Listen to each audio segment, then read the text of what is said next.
surgiu essa coisa de medir o tempo, né? Então, se a gente for lá pesquisar a história, o homem, desde os princípios, ele percebeu que na natureza ocorriam fenômenos naturais que se repetiam, né? O ciclo da lua, né? O próprio ciclo das plantas, e isso era uma questão de sobrevivência, não era uma questão de luxo.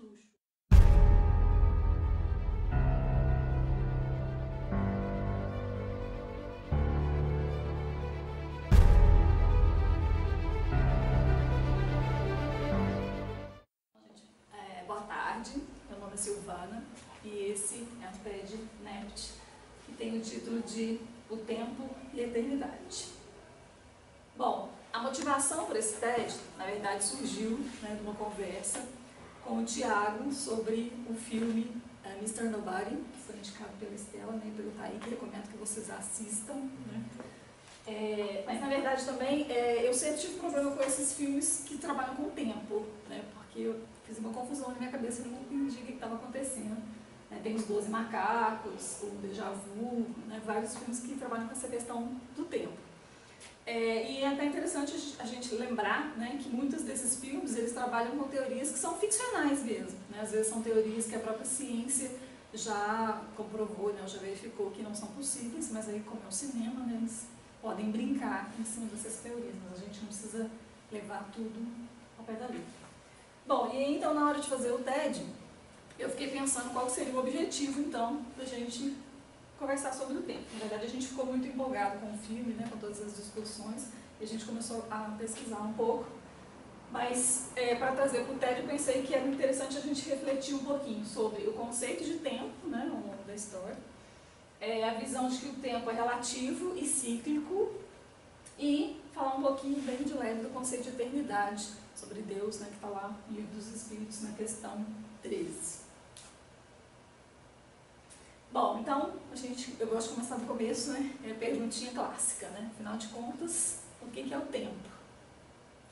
E, bom, não tem uma resposta, já vou avisar que não tem uma resposta fechada para vocês, mas eu recomendo, quando vocês chegarem em casa, vocês pegarem o dicionário e olharem lá de curiosidade. Tem várias definições, a gente usa, na verdade, a palavra tempo para falar de um monte de coisa, que só complica, né? A gente entender um conceito que já é bastante complexo. Na Gênese, né, Kardec, claro, traz uma definição muito legal, né, que ele fala: o tempo é apenas uma medida relativa da sucessão das coisas transitórias.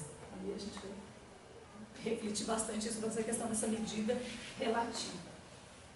Recomendo também que vocês leiam lá a Gênese. Bom, para o TED eu fiquei tentando achar uma definição, mais ou menos eu fiz uma definição minha, não sei se ficou muito boa, mas assim, só para a gente refletir, né, então, de todas as coisas que a gente leu, que a gente discutiu,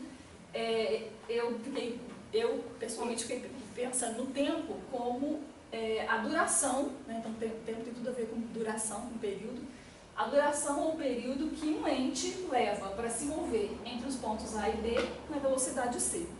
E aqui eu estou usando ente porque o tempo diz respeito a todas as coisas, né? Não só as pessoas, mas também os animais, as plantas, as situações. Né? Então a gente vê que sempre a gente vai se mover, existe esse movimento entre um ponto A e B, vou dar alguns exemplos aqui, e tem também a questão da velocidade, né? Que embora às vezes a gente esqueça que a gente está movendo, né? Porque a Terra não está parada, né?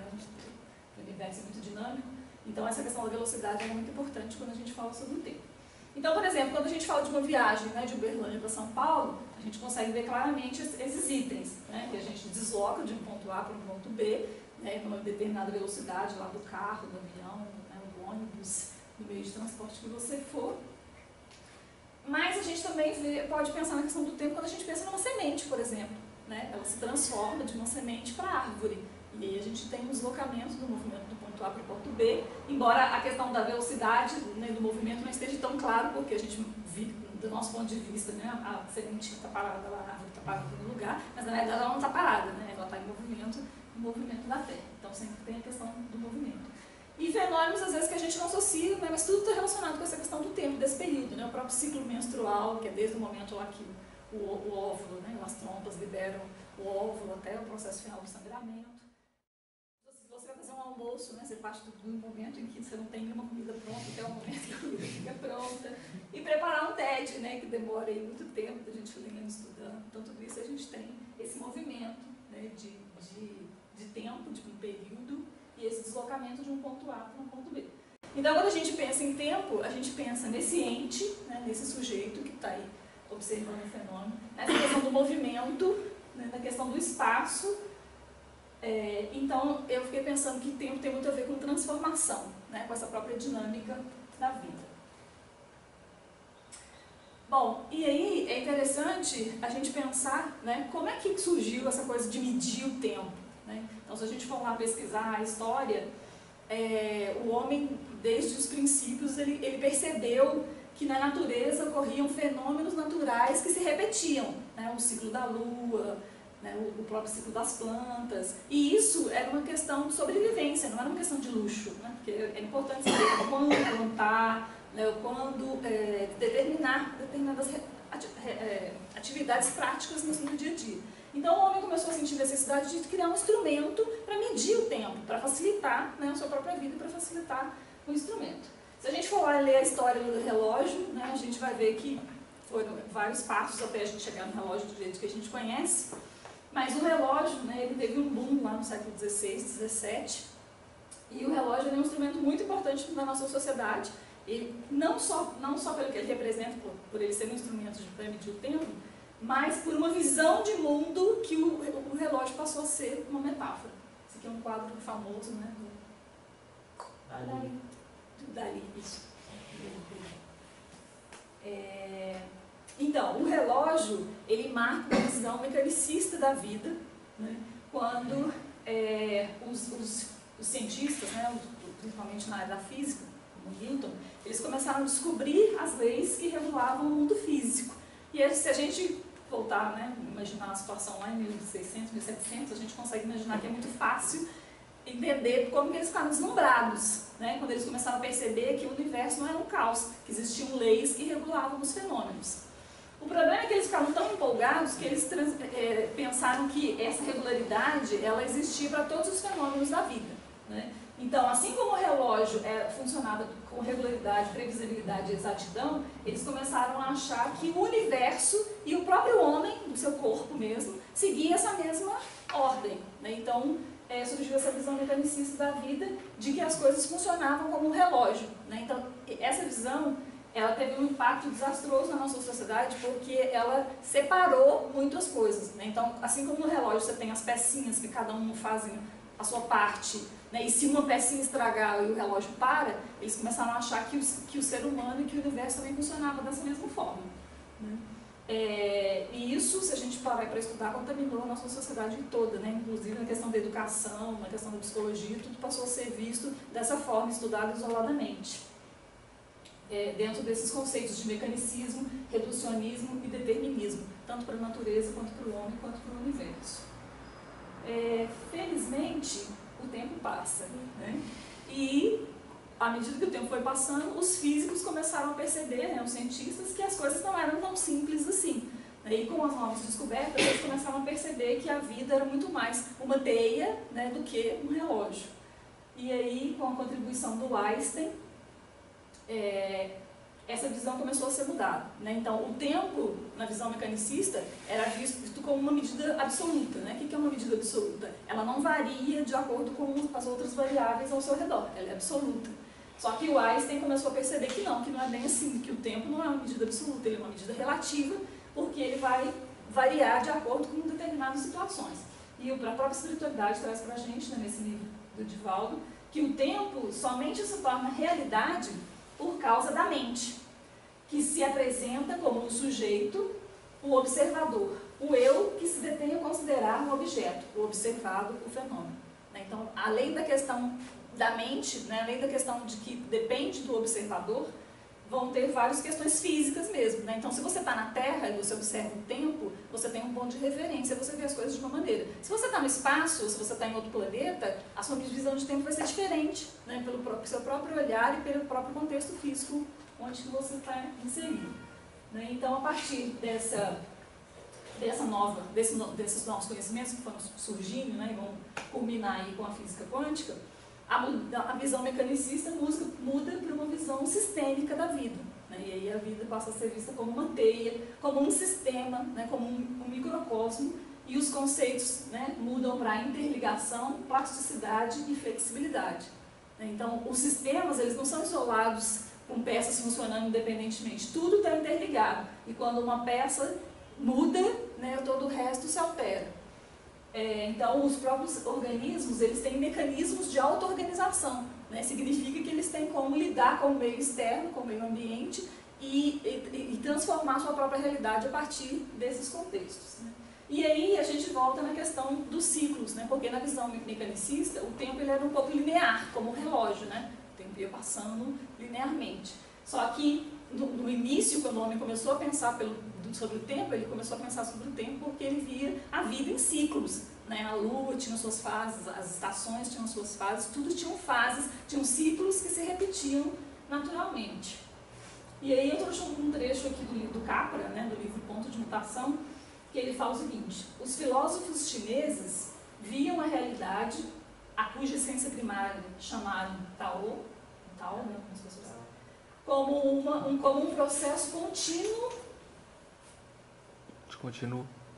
um processo de contínuo fluxo e mudança. Na concepção deles, todos os fenômenos que observamos participam desse processo cósmico e são, pois, intrinsecamente dinâmicos. A principal característica do Tao é a natureza cíclica de seu movimento incessante. A natureza, em todos os seus aspectos, tanto do mundo físico quanto dos domínios psicológico e social, exibe padrões cíclicos, né? Então essa visão é bastante interessante para a gente pensar que não é só o mundo físico que tem ciclos, né? Os nossos próprios ciclos sociais, né, e psicológicos, eles também seguem esse padrão. Então, a gente pensa nos ciclos como sendo físicos, biológicos, psíquicos e como sendo fenômenos naturais, que se repetem, né? Aqui o repetitivo não tem um conceito negativo, né? Mas simplesmente um conceito natural, que são repetitivos e principalmente que são dinâmicos, né? Porque a visão mecanicista do relógio, ela via o movimento da vida como repetitivo, só que um repetitivo constante, né? Como se tudo seguisse um padrão determinado. E nessa visão de ciclos, não, esses ciclos são repetitivos, mas eles são dinâmicos, o que significa que, né, cada volta que o relógio dá já é outro movimento, né? Então as coisas estão se renovando o tempo todo. A gente mesmo tem uma tendência, né, de ver todos esses ciclos como se eles simplesmente se repetissem, mas na verdade cada ciclo é um momento diferente, né, é uma realidade diferente. Então a gente pode pensar aí, né, no dia, na noite, nas estações do ano, nas fases da lua, nas fases do desenvolvimento humano, nos ciclos de luto mesmo, né, que a gente passa quando a gente perde alguém, o ciclo menstrual que eu já citei, os próprios sistemas do corpo humano, né, como que eles funcionam, respiração, circulação, como que tudo funciona de forma cíclica, né, tão perfeita, e os conceitos de Yin e Yang, né, que merecem um TED à parte, né, para a gente entrar aqui agora, só para a gente refletir. Dentro disso, é interessante então a gente perceber como que esse movimento, né, mecanicista da visão do tempo constante mudou para uma visão mais sistêmica da visão relativa do tempo. E quando eu estava fazendo o estudo, eu parei para pensar que coisa interessante é essa questão do relógio. Vocês provavelmente não lembram, né, mas quem é da década de 70, de 60, a gente percebe hoje uma diferença muito interessante em questão do relógio, né? Por exemplo, aqui, em 13 pessoas, eu acho que só 2 estão com relógio de pulso. E todo mundo está com celular? Quem não tem um celular aqui? Todo mundo está com celular. Não é positivo.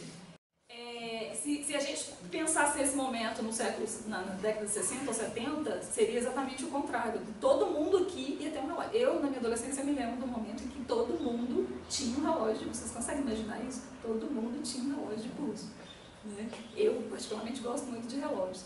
E aí, hoje, o que acontece? Todo mundo tem um celular, né? E o celular, ele tem um relógio, mas o relógio talvez seja menos importante das funções, né? A gente usa o celular para quê? Para entrar na teia, né? Para se comunicar, para criar as relações, né? O celular é uma coisa muito dinâmica, né? Porque toda hora a gente tem um programa novo, toda hora cansa do WhatsApp, tem que criar outra coisa.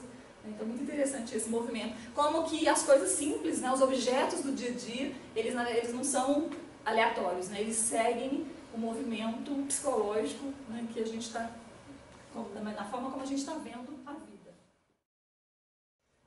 Se a gente pensar, então,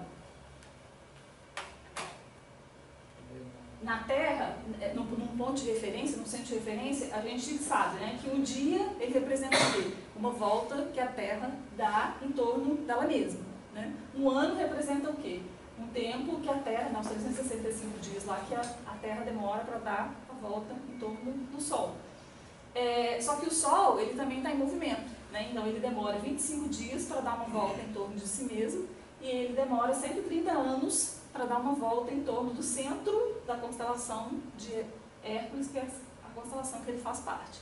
Né? E ele vai demorar 225 milhões de anos para dar a volta em torno do centro galáctico do qual ele faz parte.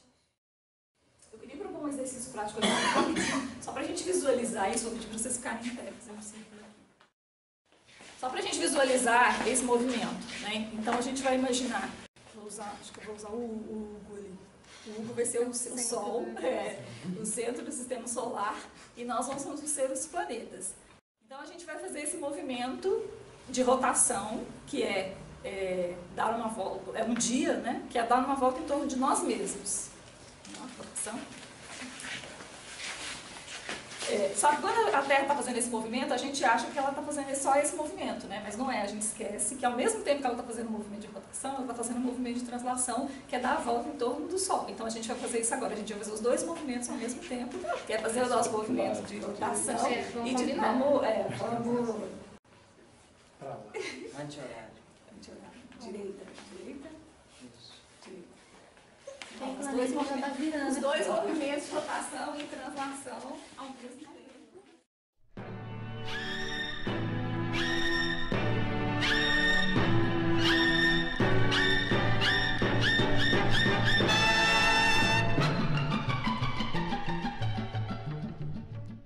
Tá, só que agora ainda é mais complicado que isso. Eu vou ser o Sol agora. Eu sou o centro. Então, o que acontece? Não, vocês vão fazer os dois movimentos, só que vocês vão fazer mais um movimento, porque o Sol não está parado. O Sol também está se movendo. Ele também está fazendo o próprio movimento de rotação e de translação. Então, vocês têm que conseguir se mover ao redor do Sol. Então, vamos lá. Rotação, translação. Eu vou fazer o movimento, vocês têm que seguir o Sol. Então, vamos lá?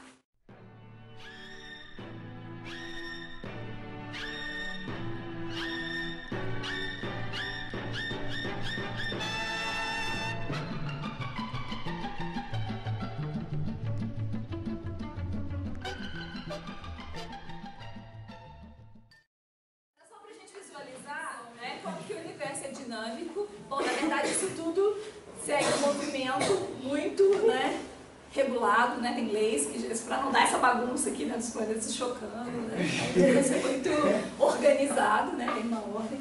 Mas quando a gente estava conversando sobre isso, uma ideia, né, que até o Thiago trouxe, era a questão da gente pensar em eternidade. Né? Então, se a gente pensar que a gente mede o tempo dos astros, porque eles fazem um movimento, né, em torno de um centro, a gente pode pensar no conceito de eternidade, porque no livro dos Espíritos, né, os Espíritos vão falar que Deus é eterno, né, e se a gente olhar no dicionário, a palavra, o sentido da palavra é a qualidade do que não tem início nem fim.